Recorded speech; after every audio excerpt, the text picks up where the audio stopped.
د افغان ډیاسپورا نتورک لیدونکو او اوریدونکو زه عبدالوکیل اټک ستاسو په خدمت کې ما او نن موږ د افغانستان د داسې یو ځوان او زلمی سره مرکه لرو چې د داسې یو برخې یا طبقې استازي کوي چې هغه د دې وطن اصلي قربانیان دي، که هغه په طبیعي پیښو کې دي، که هغه په انقلابي مسایلو کې دي، که هغه د جنگ په حالت کې دي، که هغه په هر حالت باندې یو معلولیت اغسته ده او هغه معیوب دي یا معلول دي. نو د هغې د یو استازي سره چې په دې اړه ډیر زیات یو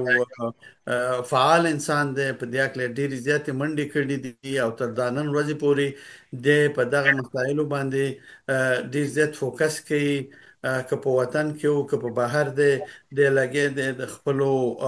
معیوبو او معلولو ورونو او خویندو لپاره هڅه کوي او د هغې د ژوند د بهتروالي لپاره منډې وهي. نو ښاغلی اسدالله کاموي امرخیل دی او زه به دې ته بلنه ورکړم او په لومړي سر کې به د دې نه وغواړم چې دی په ډېر مختصر توګه زموږ لیدونکو ته ځان راوپېژني. انجینر صاحب ښه راغلی، مهرباني وکړئ. د لوی او بخښونکي الله جل جلاله په سپېڅلي نامه لومړی اجازه راکړئ جناب حاجي صاحب چې ستاسو نه او ستاسو د همکارانو نه مننه وکړم چې په وینا کې د افغان ډیاسپورا په نامه یو نیټورک جوړ کړی دی او د افغانستان د مختلفو روڼاندانو سره هغه په داخل کې دي که په خارج کې دي د افغانستان د وضعیت د بهبود او د مشکلاتو او د ستونزو د حل لپاره تاسو په مختلفو وختونو کې اندونه او فکرونه شریکوي او د دې افکار چې دي د سپړي. نو زه حاجي صاحب ستاسو دغه نوښت او ابتکار ته دولاسي سلام کوم، له شک پرته چې تاسو د افغانستان په مختلفو برخو کې مختلفو وختونو کې د افغانستان د خلکو غږ کړی دی. حاجي صاحب زما تعارف غواړم یو پیژندنه مو کوم. زما نوم اسدالله کاموي، د 1901 کال کې د کامې ولسوالۍ د اخوندکري په قریه کې د امرخیلو په کلي کې یو دهقانه او بزګره کورنۍ کې زیږېدلی یم. نو حاجي صاحب غواړم چې دا هم ووایم چې زه متاسفانه 2 کلن وم چې افغانستان کې روسانو یرغل وکړ، افغانستان ته روسان راغلل. هغه وخت کې جنګي شرایط او متاسفانه ووایم چې جنګي شرایطو دومره تاثیرات ولرل چې زه د پولیو وایرس ښکار شوم، 1 کلن زه معلول شوم، دواړه پښې او لاسونه مې فلج شو. نو حاجي صاحب شرایط داسې وو چې صحي خدمات او چوپړتیاوې نه وي. افغانستان د ډېر بد جنګ سره ښکېل و، جنګ کې تحمیل شوی و. نو زه د پولیو تکلیف باندې مبتلا شوم او 1 کلن زه د پولیو دغه بدمرغي ناروغۍ سره مقابله او مجادله کوم. نو دا هم باید ووایم حاجي صاحب چې د افغان ډیاسپورا د ټولو لیدونکو او اوریدونکو ته سلامونه او درناوی تقدیم کوم. نو ستاسو پوښتنو ته زه چمتو یم چې تاسو پوښتنې کوئ، زه تاسو جوابونه ووایم. نو انجینر صاحب محترم، تاسو خو د خپلو زده کړو په باره کې څه ونه ویلې چې تاسو زده کړو په باره کې حاجي صاحب د برادري صاحب د لیسې نه په 1981 کال کې فارغ شوی یم. بیا ما ازموینه ورکړه حاجي صاحب. هغه وخت کې دا چې زما پلار ډاکټر و او د کامې ولسوالۍ مختلفو قریو ته په روغتیایي برخه کې خدمات کول، مرحوم ډاکټر غلام د کامې ولسونه یې پیژني. نو ما غوښتل چې زه د خپل پلار تګلاره تعقیب کړم. نو زه یو د هغو متعلمینو د جملې نه وم حاجي صاحب چې په مکمل کال کې به ما که درته ووایم چې 1 ورځ غیرحاضري نه کوله، دا به مبالغه نه وي. ممکن دغه ویډیو زموږ ډېر همصنفیان او ملګري او استادان دا وګوري. زه د یو هغو متعلمینو او زده کړیالانو د جملې نه وم حاجي صاحب چې زه به په دغه نریو پولو د قلعه اخند امرخیلو د قریې نه داسې وتلم، مراد علي صاحب لیسې ته وتلم. مراد علي صاحب رحمت الله علیه تاریخي او ثانوي لیسې نه فارغ یم او یو د زده کړیالانو د جملې نه وم چې ډېر زیات زحمت مې ویسته. بیا زه ازموینه مې ورکړه، د کانکور ازموینه کې زه د کابل پوهنتون د کرنې او مالدارۍ پوهنځي ته کامیاب شوم.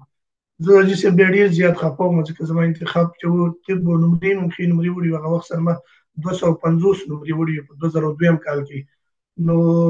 ډیره هڅه مې وکړه چې زه د مزار طب ته یا د هرات طب ته یا د پکتیا د لوی پکتیا د خوست طب ته دې ته زه تبدیلي وکړم د زراعت نه. تبدیلي هغه وخت کېدلم خو روابط حکیم او ما هغه وخت کې څوک نه پیژندل، نو سیاسي لینکونه او تعارف مې نه لرو.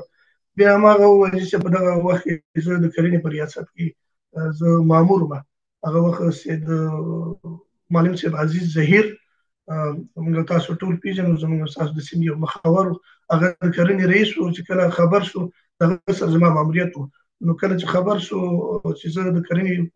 فاکولټې ته کامیاب شوم، هغه زه وغوښتم ریاست ته، ورته یې ویل چې ته ډېر تکړه او متجسس ځوان یې، ته باید دغه پونجې ولرې. ډېر زیات یې تشویق کړم. نو زه دغه نه ډېره زیاته مننه کوم د دې ویډیو د لارې. دغه تشویق زه دې ته مجبوره کړم چې زه راشم او په کابل پوهنتون کې د کرنې پونجې شروع کړم. بیا چې په 2006 کال کې زه د هغه پوهنتون چې بیا فارغ شوم، د شپږم اواخر بیا د کرنې پونجې ما ولوسه. د هغې نه وروسته حاجي صاحب زما د معلولیت په برخه کې مبارزه، ما د مرادري صاحب د لیسې په وخت کې مبارزه، او حتی زما د کورنۍ په وخت کې مبارزه وه. حاجي صاحب زه غواړم ما بل ورځ د ازادۍ راډیو نور مطبوعاتو سره دا خبره زه شریکوم همیشه، چې یو تعداد خلک چې هغوی ځان لوېدلي محسوسوي، هغوی ته زه دا پیغام ورکړم حاجي صاحب چې د کورنۍ د هغه تبعیض د وجې چې ما سره کېده او د قریه او د خلکو د تبعیض د وجې نه، کله چې زه معلول شوم زما مبارزه د هماغه وخت نه شروع وه. نو چې کله زه د پوهنتون نه فارغ شوم حاجي صاحب، د پوهنتون په جریان کې ما جناب اټک صاحب ما مبارزه کوله. ما به چې کله څوک وکړه چې دا معلول دی هغه به مې بیا وړه، هغې سره به مې مرسته کوله. نو حاجي صاحب کله چې زراعت نه فارغ شوم بیا مې وکتل چې دا اوس یو ضرورت دی چې زه باید زده کړو ته ادامه ورکړم. حاجي صاحب هغه وخت زما اقتصاد ډېر کمزوری و. د باختر په نامه یو پوهنتون و، هلته مې حاجي صاحب امتحان ورکړ. امتحان کې ماسټرۍ ته کامیاب شوم. بیا مې حاجي صاحب 2 سمستره ختم کړ چې دریم سمستر ته کامیاب شوم. ما سره حاجي صاحب د فیس وسه نه وه متاسفانه، هغه ماستري ما تکمیل نه شوه کړی، ما نه نیمګړې پاتې شو. نو دا به چې حاجي صاحب زه بیا ډېر زیات تلم مطبوعاتو او رسنیو ته به زیات تلم. بیا راته د وخت یو ضرورت معلوم شو چې زه باید یو داسې بل پونجې ولولم چې هغه زما په دغه مطبوعاتي بهیر کې یو څه چټکتیا رامنځته کړي. هماغه حاجي صاحب د خورشید په نامه یو پوهنتون چې په خیرخانه مینه کې په لبیجر ساحه کې و، هلته لاړم امتحان مې ورکړ. حاجي صاحب امتحان انګیزه هم دا وه، یو معلول مې حاجي صاحب یو ورځ یې وکتل په ویلچیر کې ناست و، ډېر ښایسته هلک و. حاجي صاحب دا یو مظاهره کې د معلولینو سره. نو بیا هغه معلول ته ما ویل چې ته درس ولې نه وې؟ هغه معلول راته ویل چې کاموي صاحب زه یې پېژندم، ما نه پېژندم، زه د درس وسه نه لرم، ما ټافل هم ویلې، 12 نه فارغ یم او پوهنتون ته مې وسه نه کېږي. بیا دا حاجي صاحب ما واخیست، هغه وخت کې فریده مومند صاحب چې وزیره وه تحصیلات عالیه د لوړو زده کړو، هغې ته لاړم. چې هغې ته لاړم نو دغه معلول چې ما وکتل چې دا توانایي د پوهنتون د تګ راتګ هم نه لري حاجي صاحب، هېڅ تمام ځان ته یو حکم راواغسته. په جمهوریت کې ډېرې زیاتې ښېګڼې وي د جنګ د قربانیانو دپاره، خو یوه ښېګڼه دا وه حاجي صاحب که چا به غوښتل ممکن وروسته پرې بحث وکړو چې لوړې زده کړې وکړي، هغوی ته به یو څه بیروني هېوادونو سکالرشپ مهیا کېدي، او څه د داخلي پوهنتونونو چې داخلي پوهنتونونو کې ټول پوهنتونونه په دې مکلف کړي چې په سلو کې 14 سلنه معلولین او د شهیدانو ورثه، یعنې 9 سلنه د شهیدانو ورثه او 9 سلنه معلولین باید په ریګان شکل یا په مفت شکل پوهنتونونه ووایي. نو بیا د هماغه قانون مطابق ما حکم راواغست، هغه هلک ته مې راواغست، معلول ته او ځان ته. بیا لاړو کانکور کې ثبت نام نه وروسته حاجي صاحب موږ دواړه حقوقو ته کامیاب شو. نو بیا هغه هلک 4 کاله په خپل موټر کې ما وړو راوړو. د هغې د برکته به ووایم چې ما دا وانګېرله چې باید څم دا حقوق ولولم. یو خو ضرورت و او بل هغه هلک بیچاره چې ما غوښته چې د په ژوند کې یو بدلون دی شي. بیا هغه هلک د فراغت دوره دې پورې حاجي صاحب ما ویوړو لاړو مې وړو، اوس هم په افغانستان کې دی، وظیفه لري. نو بیا مې د حقوقو فاکولته ولوستله. د سقوط نه تقریبا یو کال مخکې بیا زه فارغ شوم. ښه، اوس که دې ته راشو چې تا مشخص توګه باندې دا خو لکه تاسو ویل چې تا د دې یو معیوب سره مرسته وکړه، یا مثلا تا د کورنۍ سره مبارزه شروع کړه چې مثلا ستا پولیو ستا خپهوالی و او تا په ډېرو سختو لارو باندې، زه خو پوهېږم چې تاسو څو کیلومتره مزل د خپل کور نه تر ښوونځي پورې کولو، ځکه ساحې ما لیدلي دي او زه یې پېژنم او په دې پولو باندې تګ ډېر سخت دی. خو په رښتیا هم دا سخت کار دی، خو لیکن زما پوښتنه دا ده چې تاسې بیا وروسته کومه ټولنه یا انجمن یو څه شی د معیوبینو لپاره په رسمي چوکاټ کې جوړ کړو چې هغې تاسو ته به خلکو مراجعه کوله، که نه همدغه ستاسې مرکې وي او یا بغیر د کومې ټولنې نه تاسو خلکو سره دا مرستې کولې؟ حاجي صاحب په اولو کلونو کې چې کله زه د پوهنتون زده کړیالم د کابل پوهنتون په وخت کې زما مرستې او همکاریان چې غیر رسمي وي، ما به چې چېرته کوم معلول وکړه چې په لاره به مې وکړه چې هغه په یو برخه کې زه هغه سره مرسته کولی شم، ورسره به ودرېدم، هغه نه به مې اجازه واخیسته، د هغه کورنۍ به مې پیدا کړه او د هغه د فزیکي بیا رغونې فزیکل ریهابیلیټیشن یا بعضې نورو مواردو په برخه کې د زده کړو په برخه کې یا هغه ته د یو کار روزګار برابرولو په برخه کې به ما د دغه معلولینو لاسنیوی کوو. وروسته ما وپتېیل حاجي صاحب چې زه باید یو رسمي چوکاټ ولرم، رسمي چوکاټ کې ما ښه کولی شم په جمهوریت کې چې یوه بله ښه نقطه پکې وه هغه د مدني ټولنو رشد و. بیا حاجي صاحب د افغانستان د ځوانو معلولینو په نامه یوه ټولنیزې شورا جواز واخیست عدلیې وزارت نه. دغه ځوانو معلولینو کې حاجي صاحب ما کوشش کوو چې زه په معنوي برخه باندې فوکس وکړم. تاسو ته معلومات په جمهوریت کې مختلفې برخې کور کړي. حاجي صاحب زموږ هم یو تعداد معلولین وو، هغې به د اډو پسې ګرځېدو یا به یې دوکانونه نیول یا به یې نور بعضې کارونه کول د مالیاتو په حساب باندې چې اقتصادي بیا رغونه کې به فکر کوو. زما حاجي صاحب زیاتره فکر فزیکي بیا رغونه وه چې زه یو معلول چې هغه لوېدلی دی د هغه مورال او د هغه تفکر وژل شوی دی، د هغه ایډیا وژل شوی. ما غوښتل چې دغه لوېدلی فکر څنګه زه ترمیم کړم، هغه ته څنګه زه امسا ورکړم چې د جګ شته حرکت وکړه، یو ته ویلچیر څنګه برابر کړم چې دا ویلچیر واره او حرکت شروع کړه، مبارزه شروع کړه. ته باید په مایوسۍ ژوند ونه کړې، دا ژوند ستا چې دی یو څه بهبود پیدا کولی شي او د ټولنې د اوبو د باره وتلی شي. بیا ما هغه حاجي صاحب چې د افغانستان د ځوانو معلولینو ټولنه مو جوړه کړه، هغې کې زما مېرمن ما سره مرستیاله وه او د هغې ټولنې د لارې نه حاجي صاحب زه غواړم که ستاسې اجازه وي بعضې فعالیتونو ته دلته زه اشاره وکړم. حاجي صاحب یو دا حاجي صاحب چې د معلولیت لرونکو وګړو په نامه باندې یو څلور لارې د قصبي په سیمه کې حاجي صاحب چې 8 میاشتې منډې ما ورپسې والي دي. حاجي صاحب باور وکړئ حاجي صاحب چې ما د خپل ژبه په دغه څلور لارې باندې 3.5 لکه روپۍ ځان ته په دغه تیلو او ټکسیانو باندې ما لګولي. یو 2-3 معلولین مې نور هم پیدا کړل، هغې سوسایټیانې یا دغه ټولنیزې شبکې لرلې، هغې ته مې قناعت ورکړ چې معلولین دلته په ډېرو برخو کې کار کوي، راځئ موږ داسې یو برخه کې کار وکړو تر څو د افغانستان د خپلواکۍ ګټلو د جنګ قربانیانو ته یو ایډیا پیدا شي. ځکه حاجي صاحب تاسو معلوماتو د شهیدانو په نامه ډېر څلور لارې وو، ما غوښتل چې زه د معلولیت لرونکو وګړو په نامه باندې یو څه جوړ کړم. حاجي صاحب شروع وکړه، هله دا رقم شروع وکړه. اخر چې کله موږ د کلتور وزارت ته راغلو د یادولو ځای دی چې د هغې نه هم مننه وکړم، د مجدان مصطفوي په نامه باندې یو خور هلته فرهنګي فکر کوم معینه وه، مرستیاله وه د وزیر، هغوی 2 کمیسیونونه حاجي صاحب دایر کړل. کمیسیونونه کې حاجي صاحب ټول هغه متقاعدین او هغه سپین ږیري پروفیسرانو چې دوی به داسې یو چارهیي به چې نومول کېدله د هغوی نظریات ډېر مهمه په دغه برخه کې. حاجي صاحب زه په ځان باندې او یو ملګری بل سره نو موږ دغه کمیسیونونو ته لاړو، د دې سره حاجي صاحب دلایل شروع کړه.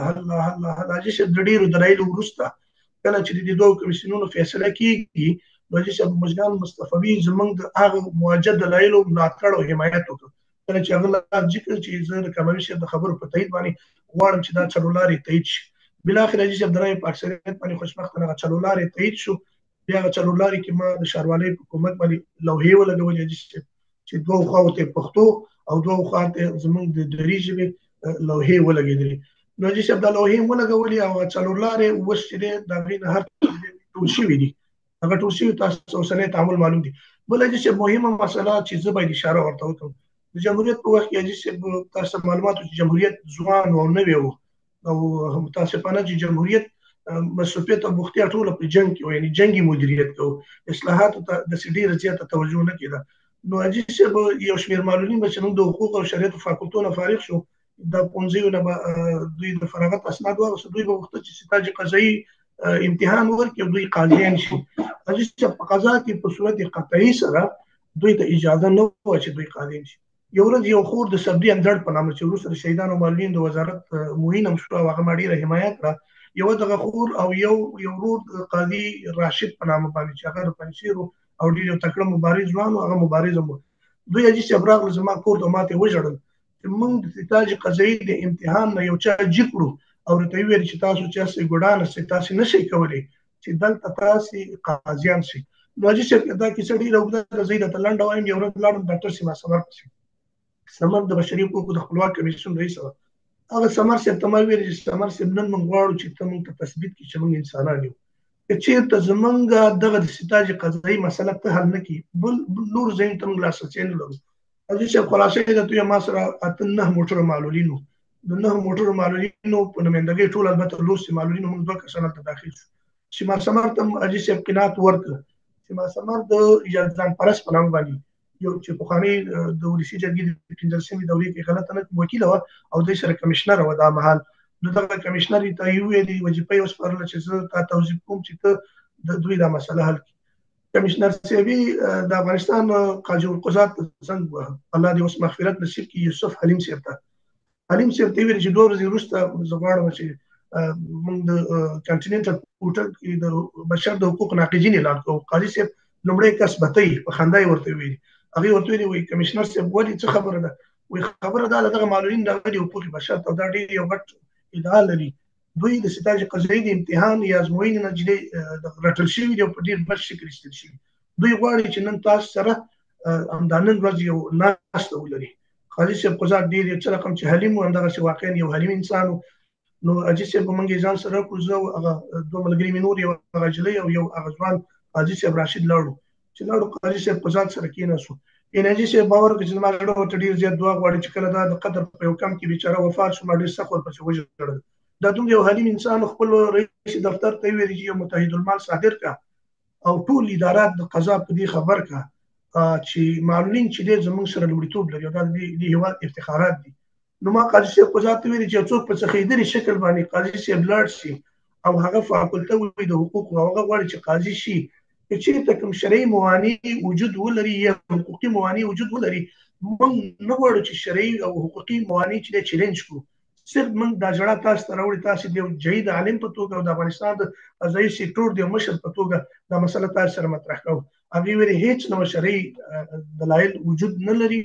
تاسو نه یوازې دا چې تاسو به لومړیتوب درکول کېږي بلکې 5 نمرې به تاسو سره مرسته کېږي، دا به اضافي تاسو ته درکول کېږي. حاجي صاحب زما د هماغه زحمتونو او زما د ټیم د هماغه زحمتونو په اساس باندې د هغې نه وروسته حاجي صاحب زموږ په لسګونو تنه خویندې او ورونه د افغانستان د قضا سیستم ته داخل شول. حاجي صاحب یو بله مسله چې زه نو ما غوښتل زموږ کله معلولین خویندې ورونه به چې کله چې لوی څارنوالۍ کې وظیفه والي هغوی دپاره چانس نه و، ځکه معلولیت ورته یو عامل ګرځېدلی و. یو تعداد مشران زموږ چې د افغانستان د معلولینو قوانینو او د نړیوال کنونسیون سره اشنایي نه لرله جناب حاجي صاحب درنو حاضرینو، نو دوی به یو نوع محدودیت ورته وضع کوي. زه چې کله لاړم دغه مهال د افغانستان لوی څارنوال فرید حمیدي، د هغې نه هم غواړم چې د افغان ډیاسپورا د نیټورک د لارې ته مننه وکړم. حاجي صاحب دغه حمیدي صاحب سره چې کله زه کېناستم د دوی د ملاقات وخت 2 دقیقې چې کله به د دوی مراجعین څوک راته په 2 دقیقو کې به ټول مسایل مطرح کول. حاجي صاحب ما په ډېره بیړه او په ډېره تیزه لهجه باندې غوښتل چې زه د خپل دردونه د افغانستان د وخت لوی څارنوال سره هلته شریک کړم. لوی څارنوال ته دا زما خبرو دومره خوند ورکړ، 12 دقیقې وخت یې ماته راکړ او حتی ما نه یې غوښتنه وکړه چې د معلولیت په برخه کې زه غواړم ته ما سره دلته سلاکار شي. نو هغه وخت حاجي صاحب داسې و چې زما حقوقي مدرک نه و. ما ورته ویلي جناب څارنوال صاحب زه غواړم په رضاکارانه شکل دلته راشم او زه هم همدغسې ما کرنه لوست او حقوقي مدرک نه لرم او شرعي مدرک هم نه لرم، سره د دې ژړ کتابونه مې ډېر ویلي دیني درسونه مې ویلي. ما ته ویل زه د افغانستان لوی څارنوال یم، زه دا صلاحیت لرم، ما ته قوانینو صلاحیت راکړئ، زه تا سره دلته هغه وکړم یو تعامل او تا دلته زه د یو سلاکار په توګه د دغې برخې ونیسم. حاجي صاحب لنډه یې درته ووایم، ما لوی څارنوال ته ویلي چې څارنوال صاحب تاسو ډېره مهربانه شخصیت تاسې، زه به وخت په وخت راځم او ستاسې سره به همکاري کوم په دې برخه کې. حاجي صاحب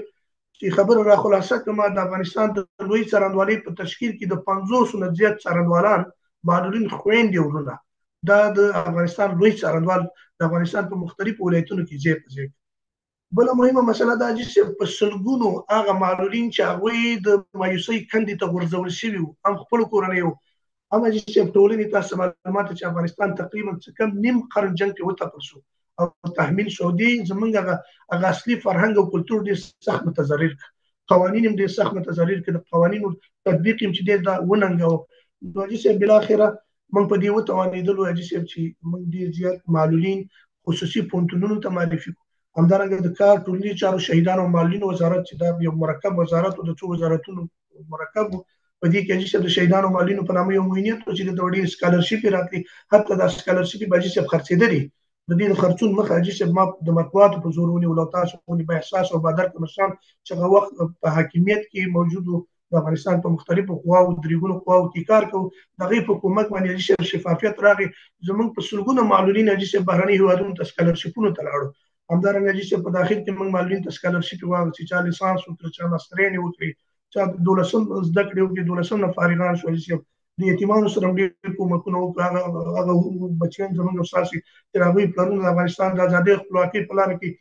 د منځ تللي یا معلولین شوي او یا چې شهیدان شوي حاجي صاحب د هغوی د بچو سره ډېره زیاته مرسته وکړه علاوه د دې نه حاجي صاحب چې کله به موږ وکړو چې بعضې خویندې چې معلولین دي یا کونډې دي هغوی مراجعه کوي هغې سره به حاجي صاحب زه او زما مېرمن موږ سرې میاشتې ته هغه د فاطمې ګیلاني چې د هغې نه هم یو مننه وکړم هغې به موږ سره ډېره مرسته کوله چې د خویندو په تقویه او د هغوی په بیا ادغام کې چې په ټولنه کې د دوی هغه سوشل انټیګریشن وشي په هغې کې ډېرې زیاتې مرستې کولې نو حاجي صاحب فزیکي بیا رغونه کې چې څوک به نه پوهېدل چې موږ ته فزیکي بیا رغونه د کومو نقطو نه کېږي د سره صلیب نړیواله کمیټه سنډیګال بعضې نور مؤسساتو هغوی ته مې په خپل موټر کې معلولین وړل خویندې وروڼه تر څو هغوی د فزیکي بیا رغونې دغه مصنوعي غړي یا همساګانې یا نور ضرورتونه د هغوی رفع شي ځکه حاجي صاحب دا انګېزه ما سره راولي نه وه ممکن تاسو بیا پوښتنه وکړئ زما په څنګل حاجي صاحب هغه چا خوب کوو چې د هغه دوه خپې د افغانستان دغه بدمرغو جنګونو اخیستي وي همدارنګه حاجي صاحب زما یو ورور په ښو لاس نه یو بل ورور مې هم معلول دی هغه ورور چې په ښو لاس قطع شوي هغه بیچاره دغه 3 میاشتې مخکې فوت شو نو حاجي صاحب زه په دغه انګېزه باندې زما ژوند عیار شوی و که چېرته زه وکولی شم زه باید هغه چې هغه زما سره په درد کې مشترکات لري او یو مشترکې نقطې لري یا زما د مېرمنې سره یا زما د کورنۍ سره تر ممکنه حده باید د دوی سره منډې وکړم دلته هم بعضې فعالیتونه لرم که تاسې پوښتنه وکړه تاسو دا چې هغه عمده فعالیتونه چې ما په افغانستان کې د معلولینو او د شهیدانو د ورثو لپاره کړي مطبوعاتي کنفرانسونه 2 ځلې وي د افغانستان پارلمان ته اعتراضیه خیمې والوي حاجي صاحب غواړم دې خبرې ته اشاره وکړم چې د افغانستان په اکثریت وزارتخانو کې حاجي صاحب د فضل هادي مسلمیار صاحب حکومت باندې هغه د مشرانو جرګې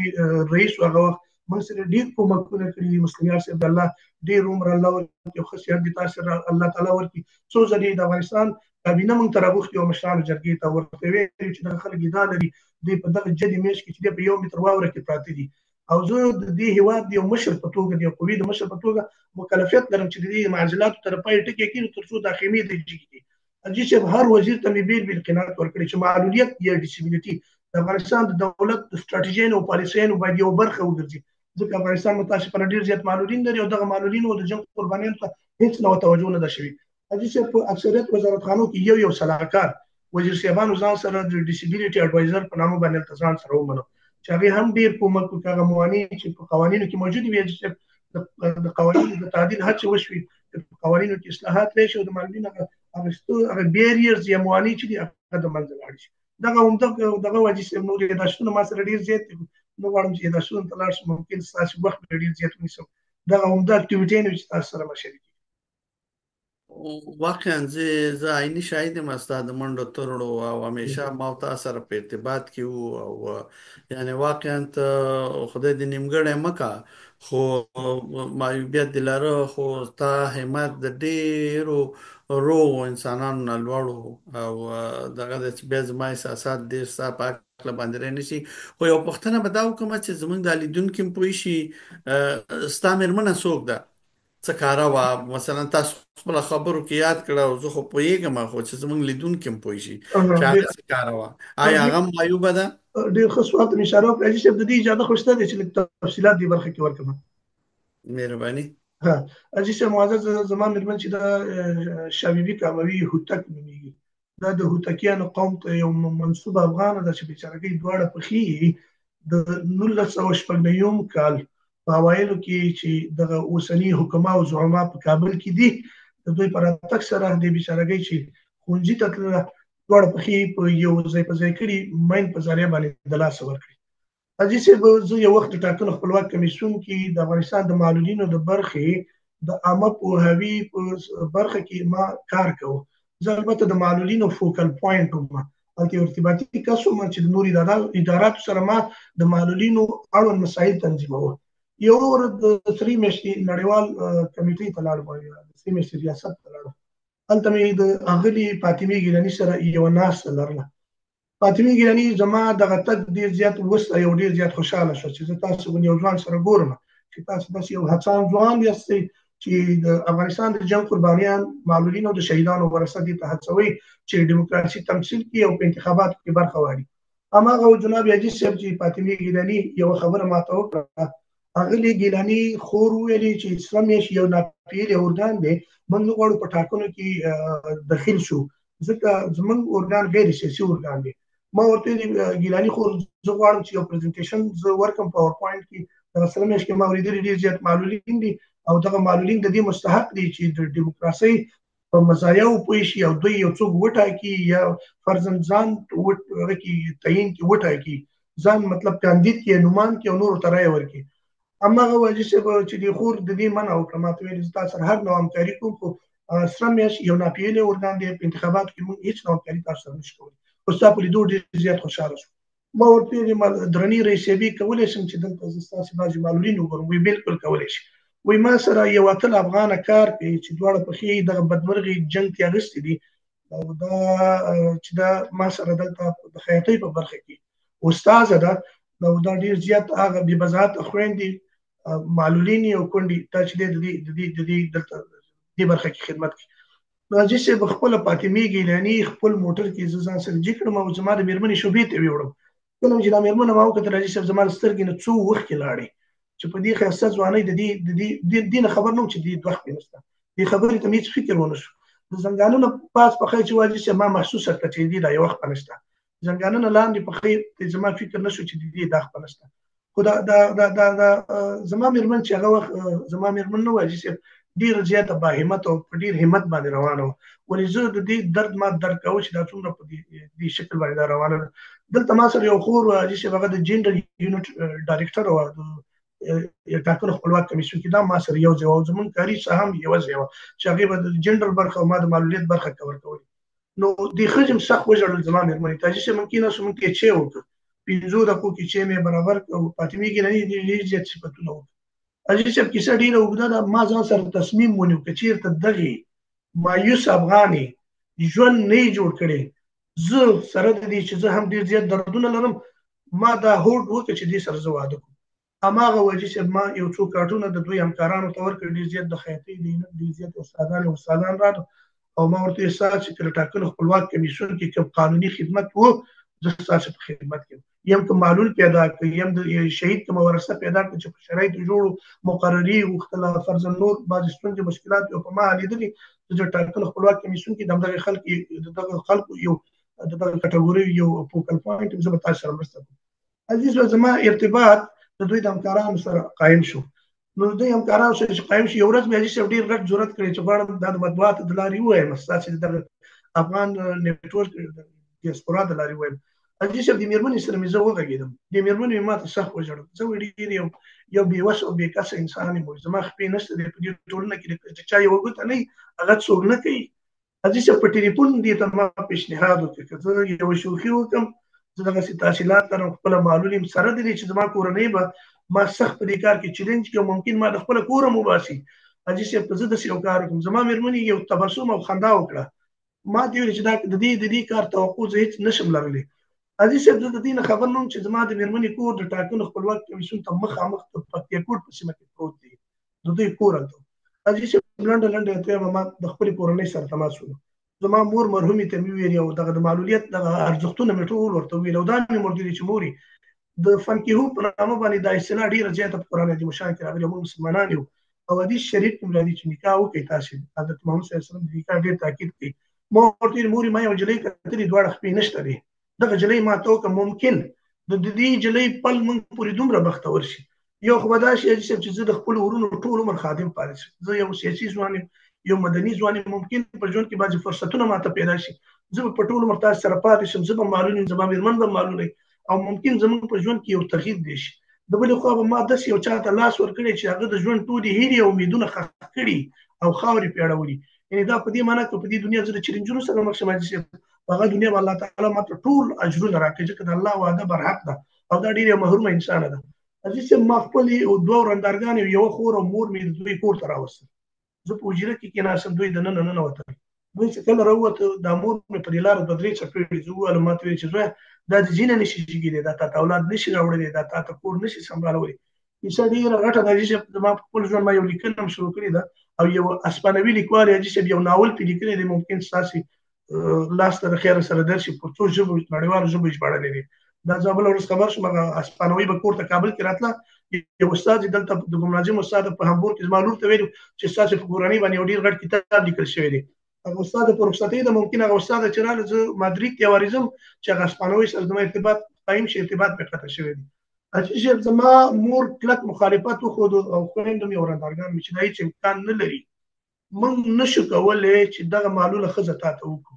دا تا ته نه اولاد راوړلی شي نه کور جمع کولی شي او نه ته خپله معلولي ته یو روغې ښځې ته ضرورت لري موږ به تا ته یو صحیح سالمه ښځه وکړو خو د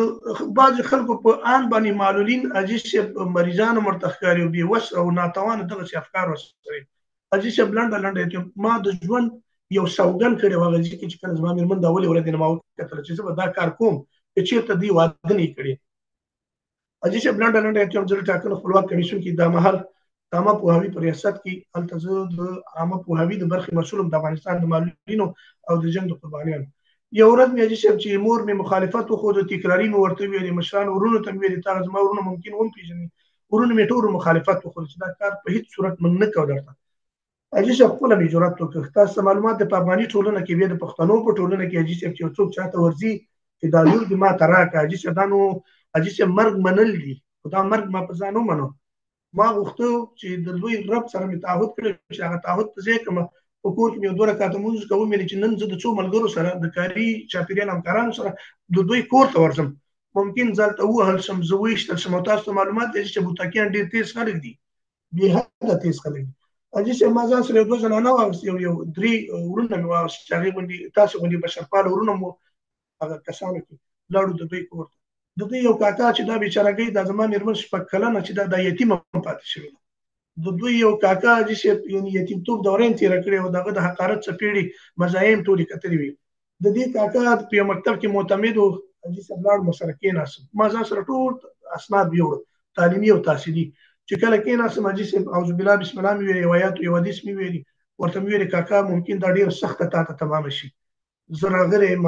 او منظور غواړم چې تاسو سره دغه مناسبت د رشته جوړه کړم دا ستاسې ورېره معلوله ده دا ستاسو بچی او زه هم معلول یم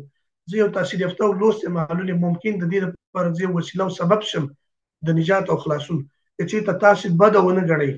نو دې کاکا یې ماته په ډېره تونده لهجه وویلې چې انجینر صاحب څو ورځې مخکې تاسو راغلي وئ ستاسې زنانه هم راغلي وو موږ خوښه راغله ستاسې کورنۍ چې وکتله مشکل نه و خبره دا وه هغه زنانه ولې تا ځان سره بیا نه دي راوستي ته په کوم جرت باندې ځان ته راغلې د دوی ورونو ډېر یو بد حال کوي ما ورته وویل ما ګورې کاکا خبره زما ښه واورې زه د دې دنیا یو مظلوم ترین انسان یم زما کورنۍ ما سره بایکاټ وکړه که تا کار ته وکړې ته زموږ نه حق تا په کور کې نه پرېږدو حاجي صاحب بالاخره دغه کاکا چې دا زما اسناد او دا زما جرأت وکړ حاجي صاحب بس تسلیم شو د الله فیصله وه حاجي صاحب بالاخره خبره دې سرحد ته ورسېده ویې ویلې بس در مبارک دې شه دغه کوم کسان چې ما سره تللي حاجي صاحب دې ماته ډېر زیات تعریف زموږ چې دا ډېر یو تکړه ځوان دی معلولیت ته مه ګورئ دې ته موږ په خپل کاري ټیم کې معلول نه وایو حتی ولایتي بررسیو ته چې څوک نه ځي دا لاس جګوي په هغه سختو شرایطو کې حاجي صاحب چې جمهوریت ته ډېرې زیاتې موانع وي او دغه اوسني زعما او حاکمان چې وو دوی هر حمله د جمهوریت په کارمندانو کوله زه حاجي صاحب رښتیا دي ولایتونو ته د بررسیو لپاره دې ټیمونو ته د ریاستونو ته ولایتي ریاستونو ته نو زما ورته ډېر تعریف وکړ هغه خویندو ورته دننه زنانو کې ډېر تعریف کړی و حاجي صاحب د الله فیصله وه دې چې نه ما ګل واغوسته یعنې حاجي صاحب زه غواړم چې اوس زه خپل احساسات دلته کنټرول کړم ما سخت دردونه کتلي دي او زه غواړم په یو کتاب کې حاجي صاحب د خپل دردونه زه انځور کړم بالاخره حاجي صاحب خبره دې سرحد ته ورسېده چې دې چې نه دا ګل ما ویوړو ما د یو ملګري کړه د نامزادۍ ګل کېښوده حاجي صاحب د شپې یوه نیمه بجه زما ورونه دا خبر شو په ما باندې زه نشم ویلی حاجي صاحب چې ما څومره درد تېر کړی دی ما حاجي صاحب دومره وهل خوړلي دي چې زما ټوټه حاجي صاحب یوه نیمه بجه زه د خپل کور نه حاجي صاحب وتی یم خپل کور نه وتم هغه ملګري کړه چې ما ګولي ښې هغه ملګري مې د ښه نیت نه دې ورونو ته ویلي او دې ورونو حاجي صاحب زما شکر 11 ورونه وو او یو اتیا مې ورېرونه وو دې ټولو ما باندې حاجي صاحب ښه خواري کړې ده بیا زه حاجي صاحب جګ شوم بس ما الله ته ویلي چې بس دا دردونه ما په خپل ژوند کې منلي وو بالاخره چې ما بس بیا هم بیا ریورس ګیر ونه لګوي چې شروع مې وکړه. اخیره کې چې زما یو ورور چې صداقت مې دا ډېر یو تکړه او احساس ځوانو د ته مې ویلي ما دغه کار وکړه دا چې تاسو جهالت ګڼئ یې بد لار ګڼئ ولې زه دیني ارزښت او حقوقي ارزښت باندې پوهېږم چې دا ما لپاره ډېره مهمه مسله وه. دغه معلولي افغاني ته ممکن هیڅ چا دا نه وی ویلي چې ته زما د ژوند ملګری جوړېږي ولې دا چې زه خپل ډېر دردونه لرم باید ما ته ولنټیر دا نکاح قبول کړې وي. الله فیصله او مسله خلاصه شو. کله چې دې ورور ته زویم چې ورور د خلکو کړه اوس ما سره لاړ شي چې زمونږ د واده پرېکون وشي چې یو نکاح وتړم. حاجي صاحب ځای لري چې زه دلته مننه وکړم. د افغانستان د ولسي جرګې د وخت د عدلي او قضایي کمیسیون رئیس عطاالله الدین چې دا مهال د استرالیا په هېواد کې د طبیعي ژوند تېروي دغه حاجي صاحب یوه خبرېږي دا خبرې تېر بیر کېږي هغه هم راته وایي چې تا ډېره ناځواني وکړه زه باید تا خبر کړی وې تا د ما خپل موټر زرعي موټر ګلپوش کوه زه درتلم ستا نکاح ما تړله. د افغانستان د ولسي جرګې لومړی نایب میرویس رسني غواړم دغه نه مننه وکړم. هغه چې کله خبرېږي هغه ډېر زیات خواشینی کېږي په دې حالاتو ما ته ویل چې تا به ما ته ویل وې زما باډي ګارډان زما ټول خلک تا ته درته حتی مېرمن مې هم دغه سره دا دې واده ته زه درتلم. حاجي صاحب زما واده تیارېږي د واده په داسې حال کې حاجي صاحب چې زما د کورنۍ هیڅوک پکې نشته. یو دغه مشر ورور ته مې ویلې دا فداکاري وکړه د قیامت په ورځ زه باور لرم چې ستا ګناهونه به الله په دغه ابتکار او نوښت باندې جبران کوي زما په واده کې ته اشتراک وکړه. حاجي صاحب دا ورور چې کله را روانېږي هغه وخت زما ورونه حاجي صاحب ممکن دغه الفاظ ډېر سخت دي دا دې لپاره نه یم چې زه خپله کورنۍ بدنامه کړم دا یو درد په توګه ویم چې د افغانستان د جنګ قربانیان باید وګوري چې ما دغه دردونه تېر کړي او لا یې تېروم په دې تبعید کې لا دا دردونه تېروم. نو حاجي صاحب چې کله ما دا ورور زما د واده په منظور راځي چې د قرآن یو خط مې ترتیب کړی چې زه خپله ناوې کور ته راوړم دغه وخت مې یو ځای نیولی و یو دوه کوټې مې نیولې وې یو ژوند مې ابتدایي تنظیم کړی و. زما ورور چې کله روانېږي نور ورور مې ورپسې تمانچې راغوستې ډزې پې کړې وې چې تا موږ ولو ما ته اخطار راکوه چې ته به رانه شپه ونه کړې دې ښځې سره تا موږ وژنو تا ولې زموږ د دستور او کلچر خلاف کار وکړ. بالاخره حاجي صاحب خبره دې سرحد ته رسېږي د یو امیر داودزي نمبر راته چا راکړې دې ته مې زنګ ووهه یو ازبک ورور ورچې ته چې الله تعالی دې ډوډۍ د دې ګرمه اوبه دې یخې لري دې ته مې زنګ ووهم امیر صاحب دغسې یو مسله ده ما دغسې یو کار کړی زما ورونه بېچارهګان احساساتیان دي نه پوهېږي پوهه نه لري نه دیني پوهه لري او نه بشري پوهه لري. ما دغسې یو کار کړی ما وژني نن د وژلو تکل یې کړی موږ کوچیان خلک یو احساسات ډېر زیات پر باندې غلبه کوي دا ورونه مې ما ونه وژني دغسې ده نور هېڅ شی پکې نشته دی زما تش یو نکاح ده بلکې تاسو زه څه شی وکړم ورونه یې چې دی چې ونیسم بندیان یې کړم زما ورونه مه بندیانوه دغه زه نه غواړم چې دا زما پیرزو شم د مور بچیان دي صرف ته یو دوه کسان ما ته راولېږه چې زه معلول یم فزیکي توانایي نه لرم چې زما ورونه حد اقل په دې پوه شي چې دوی سره یو څوک شته دی. بالاخره حاجي صاحب دغه امیر صاحب داودزي دوه رینجري کسان ما ته رالېږي زما د امنیت لپاره. حاجي صاحب زه د ډولۍ په نامه باندې چې افغانان د دې ډېر یو خاص اوره دي حاجي صاحب ما ځان ته په خپل پرتو کې پرتوګا خرڅولې زما مور زما خور زما ورندارګانې زما قوم قبیله هېڅوک حاجي صاحب زما په واده کې نه و حتی یو بل ته ویلي که هر څوک د دې دغه نکاح ته لاړو هغې سره زموږ مړ ژوندی چې دی دا قطع دی. بالاخره حاجي صاحب زه روان شوم زه چې کله روان شوم ما سره دا دوه رینجرې هم روانې شو امنیتي محافظین کله چې زه ځم حاجي صاحب او دغه خلکو کره کوزېږم حاجي صاحب لکه ملایکو چې الهام کړی حاجي صاحب 50 موټرې په دې میدانۍ کې یو دوه جریبه میداني و 50 موټرې ولاړ دي. کله چې حاجي صاحب وکیل اټک خبر شوی چې د اسد کاموي نکاح د موټر راغستی دی دغه ورور چې د ما سره دلته تشریف لري مسرور صاحب د موټر راغستی دی حاجي صاحب ما چې کله کتې یو 200 کسان ځان ته امنیتیان ولاړو زه وډار شوم چې ما کوم جرم کړی دا خلک څومره ډېر راغلي ټول چې دی دا زما خو سرګنۍ وډاره شوه دا ټول مسله خلک راغلي. حاجي صاحب د دریو امنیتي سکتورونو نه او د پارلمان نه د مشرانو جرګې نه د بعضې ورونو چلتې وظایفو دا ټول راغلي وو. حاجي صاحب اخره کې د خلکو مانه پوښتنې کولې چې ته کوم ځای کې نظامي وظیفه لري دا څنګه چلې دا خلک ما دا دوستان دي بېچارهګان څوک مې نه دي خبر کړي دوی د منډې سره راغلي. اصلا حاجي صاحب زما د کورنۍ په ذهن کې دا ډیزاین و متاسفانه ووایم چې ما ته یو نوی شکنجه راکوله روحي دغه نو چې الله ما ته عزت انتخاب کړی و حاجي صاحب 50 موټرونه ما پسې راغلي وو. یوه خبره باید د یاده ونه باسم حاجي صاحب ځای لري د مهاجرت او طبیعي ژوند زموږ دا ذهن لږ متاثره کړی دی. زه د هغې د فاطمې خور نه ډېره زیاته مننه وکړم حاجي صاحب چې زما د دغه مراسمو لپاره حاجي صاحب 2 کاسټرې او 1,00,000 افغانۍ د چا په لاس باندې د 1 کوټي خط سره رالیږلي وي او پکې لیکلي وي چې زویه ته د دې اصل یو اتل ځوان ما غوښته چې زه ستا په دې نکاح کې ګډون وکړم خو زه د یو مشکل د وجې نه چې زه د امریکا متحده ایالاتو د یو کانفرنس لپاره بلل شوی نشم کولی چې دلته ګډون وکړم دا چې صاحب دغه مشرانو دغه حقوق ما باندې چې دا ما ویلي کله چې زه د جسم دغه خلک حاجي صاحب ډېره زیاته مننه د احساس وخت کې تویدونه دي دغه خلک حاجي صاحب د ناوې ما سره راولي دغه پولیس بیچارهګان ولاړو ما سره دغه وخت حاجي صاحب 3,000 افغانۍ په جیب کې وي نو دوی ویل چې موږ ټوله شپه تا ته تیاره کړو دي پولیس ته ما ویل زما ورونو نور د احساسات هغه سلسله مړه شوې ده مل تاسو کولی شئ چې لاړ شئ دا 3,000 افغانۍ مې حاجي صاحب شربت مې راویست دا 3,000 افغانۍ مې د خلکو ته ورکړي او دوی لاړل یعنې حاجي صاحب زه د دې اصل هغه ځوان یم لکه یو کچالو چې په تنور کې واچې او وسوځي ایره ایره شي ولې ستړی نه یم او نه حاجي صاحب مایوسه یم ممکن دغه ژړا زما په دې نیت دي چې په افغانستان کې داسې محروم خلک ډېر زیات دي زمونږ داسې خویندې په ټولنه کې شته چې د هغې یوه ګوته نه هغه سره څوک واده نه کوي او داسې ورونه هم زمونږ شته چې که چېرته د هغې یو لاس نه هغه سره څوک واده نه کوي ورته وایي ته یو چونټی ستا لاس نشته دی ته زه څه کوم ته ماته ډوډۍ نشي پیدا کولی راځم اصل خبرې ته حاجي صاحب د مقدراتو فیصلې ګور حاجي صاحب زما د واده یو میاشت نه ووتې چې هغه د فاطمې ګیلاني ماته زنګ وهو چې زویه ته باید سره میاشت یو ځل راشي دا ته ما یو کور په نظر کې نیولې فاطمې ګیلاني دا خبره راته وکړه ما ورته ویل مورجانې زه یو تحصیل یافته ځوان یم ما ته ښه فرصتونه دي دلته ټکه پکې انګلیسي مې هم زده کمپیوټر مې هم زده زه د دې کور مستحق نه یم دا هغه چاته ورکړه چې مستحق ما ته ویل بچیه تر تا مستحق کورنۍ زه د ځان په لیست کې نه ګورم ته یو ځل ضرور راشه او څه تعلیم وکوه لاړم چې لاړم حاجي صاحب بچیان مې ځان سره ویوړو هغه د فاطمې ګیلاني چې زه بیخي د تقدیر الفاظ په دغه خوله ماته نه راځي چې څومره تقدیر ته زه وکړم حاجي صاحب د عربانو د قطر کومه پروژه وه د شیخ زاید بن سلطان النهیان په نامه ضرور به د دې نوم سره اشنایي لري په دغه پروژه کې حاجي صاحب 200 کوره جوړو 150 کورونه حاجي صاحب دغه وخت د شهیدانو معلولینو او د کارو ټولنیز چارو وزارت توزیع کړ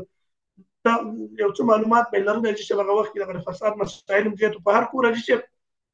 $10,000 د معلولینو مدني ټولنو هغه څه فرضاً خدای نه خاصه یو معلول ته ویل چې کور در کوم $10,000 براکې یا 8,000 یا 9,000 نظر په تعامل حاجي صاحب 1.5 کورونه په ښه پراخه رشوت باندې توزیع شو 50 کورونه هغه فاطمې ګیلاني توزیع کړي حاجي صاحب چې اوله درجه مستحقینو ته ورکړه بالاخره حاجي صاحب هلته یو کور موږ ته په نظر کې نیولې او البته زما د مېرمنې په نامه هغه فاطمې ګیلاني $10,000 د دې قالین او پرشونو دپاره او یوه قواله دا یې موږ ته راکړه ما ته ویل زویه ښه ښایسته کورونه دي او ژوند پکې وکړه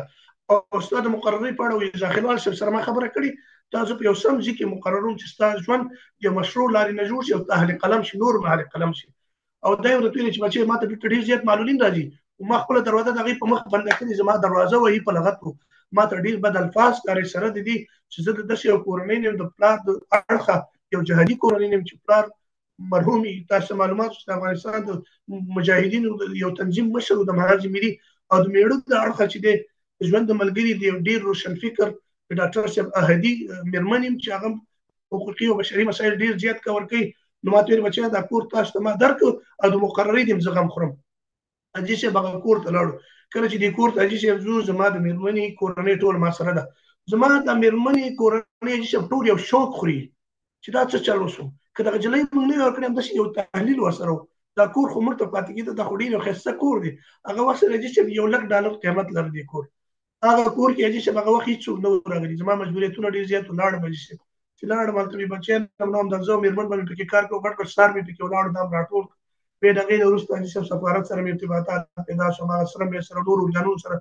هلته حاجي صاحب مکتبونه فعال کړو هله هله هله دا سړکونه حاجي صاحب جوړ کړه هغه شهرک معیاري شهرک جوړ شو د وخت مقدراتو فیصلې وي حاجي صاحب ما خپلې مبارزو ته همداسې ادامه ورکړه بالاخره زما هماغه مېرمن حاجي صاحب د 11مې دورې د مشرانو جرګې انتصابي غړې شوه کله چې حاجي صاحب ما په ټولنه کې جایګاه پیدا کړه هغه زما ورونو په هغه کړنو ډېره زیاته پښیماني وښوده زما قوم ډېره زیاته پښیماني وښوده زما هغه ملګرو چې ما ته ویلې دا کار مه کوه دا ښځه دې طلاقه کړې دې باندې څه شی کړې دوه خپې نشته هغوی حاجي صاحب ټولو پښیماني وښوده ما مې دې ملګرو ته بیا کله کله ویلي چې دا د دې دنیا اجر دی دا ما لپاره مطرح نه دی زه باور لرم چې زه به د ټول امت مسلمانه مخکې جنت ته ځم زه په دې متيقن یم ځکه په دې دنیا چې دا کوم دردونه ما تېر کړي دې کې صرف د الله رضا وه او الله جل جلاله په دې عالم و ځکه هغه علیم بذات الصدور دی چې دا ځوان چې دغه دردونه تیرې د دغه دردونو متحمل شو د ته په دې دنیا هم اجر ورکوم اجر کریم او په هغه دنیا مې بیا اجر نه پېږم نو چې ممکن خبر کې تیرواله او زیاتواله راغلي دا یو خلاصه سټوري و چې د انګریزانو خبر پینفول سټوري و دلته چې ما بیا اوس چې د اوس لپاره څلور بچیان شکر الحمدلله لرم زه د جرمني د هامبورګ په ښار کې اوسېږم د طبيعت په ورځ تیروم یو نیمه بجا چې زه د وسنی زعما او د ظلم او ستم نه ډېر سخت پازاب کړم زه چې رالم ماجر شوم اسلام آباد ته په اسلام آباد کې چې د یو نیم کال لپاره مستقر او ماجرم یو نیم کال کې چې زه تقریبا په وو هیوادونو کې قبول شوم استرالیا امریکا کاناډا جرمني هسپانیا فرانسه او ډنمارک چې د قدرت فیصله دا و چې زه جرمني ته دلته مهاجر شوم اوس چې زه څلور بچیان لرم مشر لور مې بي عائشه نومېږي دلته په اوم ټولګي کې د جرمنیانو په یو مکتب کې اول نمره ده چې دا لور مې په اتو ژبو خبرې کولې شو زه باورمند یم چې زما د دې لور راتلونکي او د بچو راتلونکي ډېر روښانه ده دا په دې معنی چې دا چې کله مکتب ته ځي هر څه به یو انګېزه ورکوم چې بچیانو ستاسې همجنسه خویندې په افغانستان کې د اسارت شپې ورځې تېروي هغوی ښوونځیو ته نشي تللی هغوی د ژوند په مزایاو نه پوهېږي بچي د یو احساس له مخې لاړ شي دلته ډېر افغانان دي دلته سبقونه وایي څوک هاوس بلډینګ کوي څوک ځي شاقه کارونه کوي تاسو د داسې انسانانو بچیان هستئ چې د هغوی پښې او لاسونه نشته ولې د هغوی احساس ژوندی دی بچي د یو احساس له مخې تاسو باندې لاړ شئ حاجي صاحب زما لور په پښتو فارسي دري اردو ژبه همدارنګه حاجي صاحب په انګلیسي ژبه داسې روانې خبرې کوي علاوه د دې نه حاجي صاحب دا نه اورېدونکي چې ورته وایي بونګان دا حاجي صاحب په اسلام آباد کې په یوه میاشت کې استرالوي لهجه جرمني لهجه امریکایي لهجه کاناډایي لهجه دا څو ټاپو هیوادونو لهجې اوس چې دا یاد کړي فرضاً یو برتنوي نه اورېدونکی چې د ګونګي کلمه چې دا امید شویم د په نړۍ کې د ډېر توهینامیزه ده یو څوک نشي اورېدلی هغه ډیپ مشکل لري هغه څنګه یو استرالوي معلول پوي کوي یا فرضاً یو برتنوي معلول څنګه پوي کوي همدارنګه چې زمانو چې د اسپانوي او فرانسوي ژبه زده کوي د جرمني ژبه چې د نړۍ یو د مغلقو ژبو د جملې نه په شپږو میاشتو کې چې فاینل خلاص کړه اډوانس لیول باندې ویلي ساینسونه نه واړوله اوس چې زما لور او نمره د الحمدلله استادان مې ورته نیولي دي د چې د ریاضي استادان مې ورته نیولي دي د الجبر همدارنګه د انګلیسي ټاپ کېدل چې ورته مې ویلي چې وروسته ځکه ممکن په نور هیوادونو کې ته سکالرشپ لټول ځان بچي تکړه ورپسې مې زوی د بلال نومېږي چې دا چې مېرمن مې ډېر ډپریشن کې هغه معلولیت لري ممکن ته خبرې چې دا مې دلته دوه درې ځلې دغه عملیات مې کړ اوس هم تداوی لاندې دي چې تداوی ادامه لري هغه چې د افاوکا په نامه یې لینګویج پریپریشن د ژبې آمادګۍ کورس وي هغه به اشاره لکه تداوی یو کال نیم مصروف شو هغه نوې تازه ترې ژبه زده کوي ورپسې یو لور د چې بي بي اسیا کاموي نومېږي اسیا کاموي چې په دوه میاشتو کې جرمني ژبه داسې زده کړه چې یو ورځ مریض امبولانس ته زنګ و امبولانس والا چې کله راغی ډاکټران ماته ویل دا جری چې ته پیدا شوی دا په جرمني کې افغانستان نه راغلی ما ورته زمړ کېږم ماشه په خانه ته شوی نه د دې دا کلام دومره فصیح و چې موږ یې متاثر کړو ورپسې یو ځوی دی چې ابراهیم کاموي چې دا ما د څلور بچونو نمونه بي عائشه کاموي بلال کاموي بي اسیا کاموي ابراهیم کاموي دې ټول مختلف فلسفي دي نمونه چې تاسو دې خو پوهیږئ ماشاءالله خدمت لري او ابراهیم کاموي مې چې د افغانستان د ځوانمرګي شهید سید اعظم پلار شهید محمد موسی شفیق ابراهیم کاموي چې دغه والد صاحب او د افغانستان د ستري محکمې رئیس یو ځل یو وخت دغه د نوم او دغه د علمیت او دغه دغه تقوا چې د دې کورنۍ لرله خپل شهید سید اعظم صاحب او د پلار نو هغه ما الله سره وعده کړو چې یو ځای نو شي زما سره دي چې اولو اعظم پیغمبر نوم دی زه ابراهیم کاموي په دې کېدم چې ممکن دا یو وخت د افغانستان یو څوک شي چې د مرحوم حضرت ابراهیم کاموي هغه یادونه د ژوند چې تازه کی نو حاجي صاحب څلور ورځې اندر ژوند مې دلته جوړ حاجي صاحب چې کور لرم کوشش تاسو ته وخت ممکن څومره چې افغانان ماجر شوي دوی ټول نه زما خصه ټاپ شوي زما کور حاجي صاحب نه پر خدمت راځي 2 ساعتو د پاره زما ټول کور پاکي د جرمني د حکومت نو ډیر زیات مننه کوم چې ډیر افغانان ته د ماجرت دلته خپل غیږ کې ځای ورته ولې حاجي صاحب د ټول نړۍ په هیوادونو غږ کوم چې د افغانستان فعلی حالات د زغمول نه دي زموږ د خويندو د هغه ازادۍ چې هغه د الله جل جلاله الهي اوامر او د حضرت محمد صلی الله علیه وسلم نبی ارشادات او همدارنګه د بشر د نړیوالو روا مشروع حقوقو اعلان ورکړي دي زمونږ د خويندو لپاره زر تر زر دغه زمينه سادهاني وشي ځکه کله چې زما لورګانې چې مکتب ته ځي هغې حجاب واچي په څادر کې ډېرې محجبې روانې زما او د دوی د مور د سترګو نه اوښکې ځي زه د یو مسؤل افغان په توګه باندې دا غږ باید وکړم حاجي صاحب ټول هغه افغانان چې په خارج کې دلته اوسېږي او لورګانې یې درسونه وایي موږ وجیبه مکلفیت لرو چې د خپلو خویندو د ازادۍ لپاره البته هغه روا مشروع ازادي چې زمونږ د پلرونو نیکونو د دوی افغانستان د تاسیس د وخت موږ لرله هغه یو ځل بیا زمونږ دغه خویندې د اسارت نه ووځي او د دوی هغه اساسي حقوق چې هغه ښوونه او روزنه ده هغه زر تر زر د دوی لپاره مهیا شي ځکه حاجي صاحب موږ او تاسو ټول د همدې ټولنې خلک یو یوه تحصیل یافته او لوستې خور کولی شي دا ټولنه ډېره زیاته مخکې مطرح کړي او که کله یو څوک نالوستې ښځه وکړي هغوی لپاره په ژوند کې ډېر چیلنجونه جوړي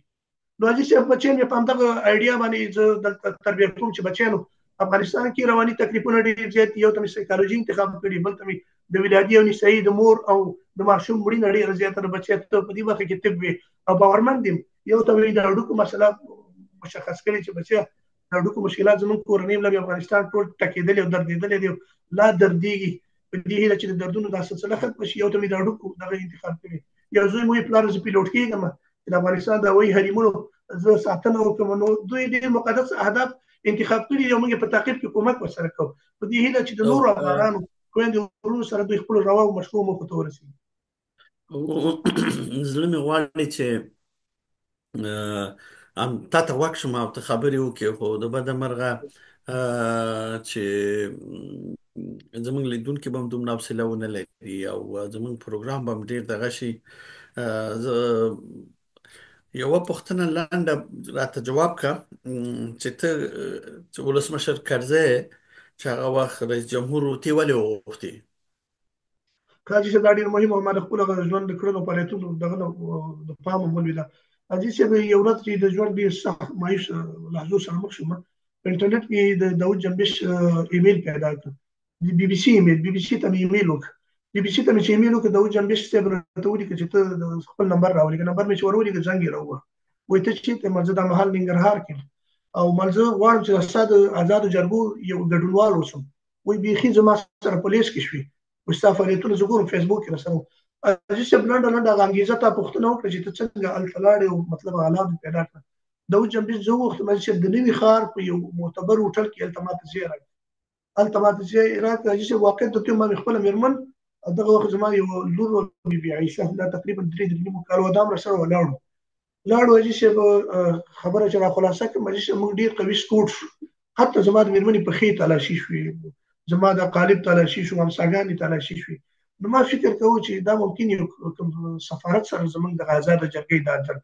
حاجي صاحب موږ 6 بجې سهار وختي یو ورځ په موټرو کې بار کړو په ارګ کې ننویستو نو چې کله ارګ ته ننوتو زه پوه شوم ولا د نن ارګ دی خو په میلمه نه پوهېدم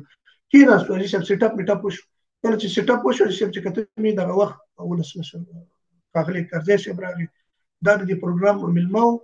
او مشر میلمه البته او داود جنبش صاحب په ګډون باندې د قربتوب مخکې ته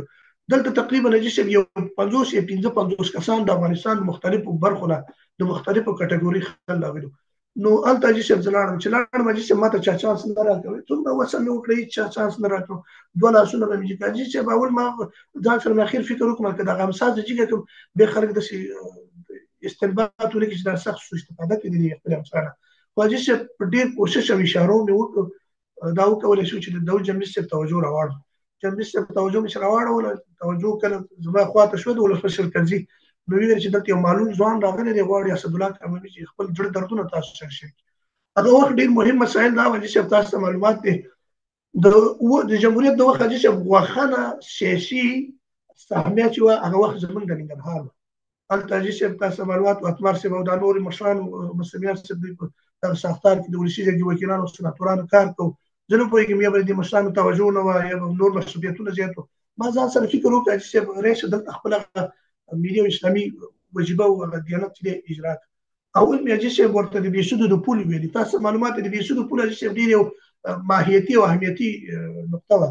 دغه پول یادونه مې ورته وکړه چې رئیس صاحب دا بیخي داسې د زانګو غوندې خوځېږي او ممکن دا یو بحران رامنځته کړي دغه پول په اړه باندې رئیس صاحب ویلي چې او څو ورځې مخکې حاجي صاحب دین محمد یې وکړه چې حاجي صاحب دین محمد یاد په خیر هغه او څو نور علما ورسره راغلي دغه پول یادونه وکړه خو ځان سره یې نشتون راوستل بل مې چې په دې خبرې یادونه مته وکړه چې د افغانستان د شهیدانو ورثو معلولین ته 1500 روپۍ ورکړي ورې چې په 1500 روپۍ چې یو کس 100% معلول یا پیکور ونشي بچیان پی کفالت وکړي څه شي کوي او بل اخر دا مسله ځان سره یاداش خو چې کله چې ماته نوبت راغی لکه څنګه چې تاسو موضوع ما وشار بل چې بغیر سره دا موضوع سخت وشار بل په تعالی کې چې ماته سخت توجه شو دا چې ما ډېری توندي ادبي او اصلاحي نیوکې په ولسمشر کرزي وکړي او د ولسمشر کرزي دغه وخت او سړي ته زما سلام چې واقعا فوق العاده ډیموکرات شخصیت او ډیموکرات مشر زه یې چې شورای وزیرانو ته بیا راوغوښتم بل اخر چې کله دغه تالار مالات خلاص او د پروګرام وټړل شو چې د کرزي ته ما د لور د لاس نیولې و لور می د لاس نیولې و کرزي چې ارڅو به ورته لاسونه مشکل څو به پوت ورته دودیز احترامات ورته کړي چې ورنغلم پاته سخت مې سوم دا مهال چې دومره مې درس ویلي سبق مې ویلي وڅو غږی په لاره کې بیکار او مې چې څو دفترونو ته مراجعه وکړه کار راته نو بیا چې کرزي چې زما خواته راغی ځکه زما د اردن ځان سره په حافظه کې ساتري چې راځي کې ولور چې دې کې ولور دا بیچاره کرزي چې ټول راپېدو دا شپې ورځې چې په میدان وردګو کې د امریکایانو سپیشل فورس سخت بمبارۍ کوي او ډېر خلک یې تلف کړي بل اخر چې د زما لوري کې ونیول ما ته ویلي انجینر صاحب دا څه نه میږي بل دا بیا شک اموي وای څو بچیان لري مال دوه وای ما ته ویلي نور انجینر صاحب نور بچیان نه وړي مال رئیس پلان می دیل لس راوړي زه به درې څلور ته ورسوم وای نام دا دوه دانه چې د کفایت به چې دا کرزي چې زمانه لاړ د زمان لوري خوشی کړه زمانه لاړ چې برش ډیر زیات شو او وخت چې چغي والی دا هغه باسو نو هغه کوچ انجینر صاحب نو ما فکر وکړ چې په دې تالار کې ما ځان معرفي کړ چې د انجینر اسد الله کاموي د افغانستان د مطبوعات د معلولینو د برخې مطبوعاتي مسول چې مدني توګه باندې د دوی مشکلات ما دا هغه ماته منسوب دي چې لندن ته چې را روان خورم چې مسره زما خواته ځان راول سره چې ترجیح سره یو خلطه و ډیره لوکسه به کګ ونیو دا خلطه ما ته راکړه نو ما ورته د رئیس کوم دردونه چې ماته ویلي د نورو طبقات خو مشکلات زیات خو د جنگ د معلولینو د قربانیانو د جنگ ته یو خاصه توجه وکړه ما ته وعده د سره کوم چې دې برخې ته زه خاص توجه کوم یا داشتونه مې رسېږي او ته به دوشنبه ورځ کابینې ته چې راشي دلته او دغه ته فیزي چې په نامه یو ویل دی فیزي نه مې نه پوهېږم یو ځوان کې هلکو هغه ته وظیفه وسپارله چې دا تنظیم کا او خرم صاحب ته ویل چې دا به راشي دې چې موټر ولګي سکوټ کې چې به دلته راشي اجي چې لنډه ته وځي چې دا خلطه چې راکړي چې دا ما سره څومره خلطه دي دا ټول بیچارهګان باندې لړځاو لګیږي فکر دا کېده چې دا ټول ډالر نه ډکه نو ما فکر وکړ چې من هیڅ یو مسؤل انسان په توګه د خلکو د تشویش راکم کله مې چې دا کشکونه راوځ پړ دوه درې خلطې وی چې یو مخصوصه خلطه کې چې یو پاکټ چاکلیټ پراته او پیډیکری و چاکلیټس نو ما ویلي رئیس لطف وکړ برګ سټاف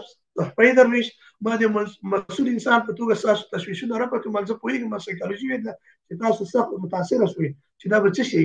نو ما ویل کارته د چاکلیټ اشتها لري یو دانه چاکلیټ ورکوم به البته برنامه ختمه او خلکو رواني چک چک وکړو چې واقعا زموږ تشویش تا ختم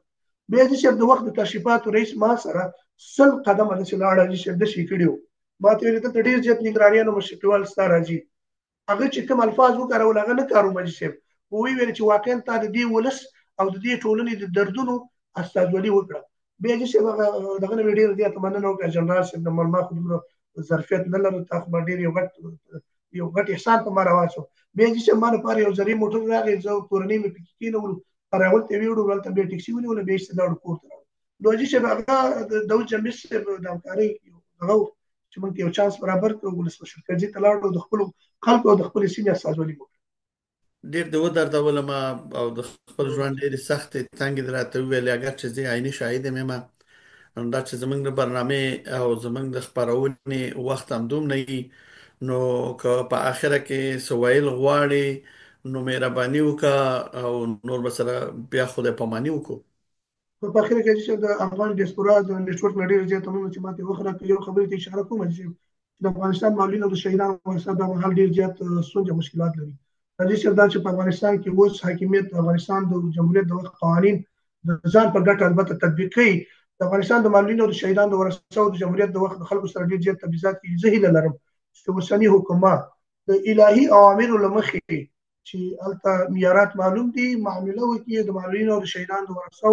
څنګه مشکلات بدون د هر نوع تبعیض حل کړي زه باورمند یم چې په راتلونکي کې بیا زموږ لپاره فرصتونه تاسو برابر کړئ څو د افغانستان د معلولینو او د شهیدانو د ورثو اوسنۍ ستونزې چې اوس لا ینحل پاتې شوي، ما پکې ډېر څه ونه ویلي،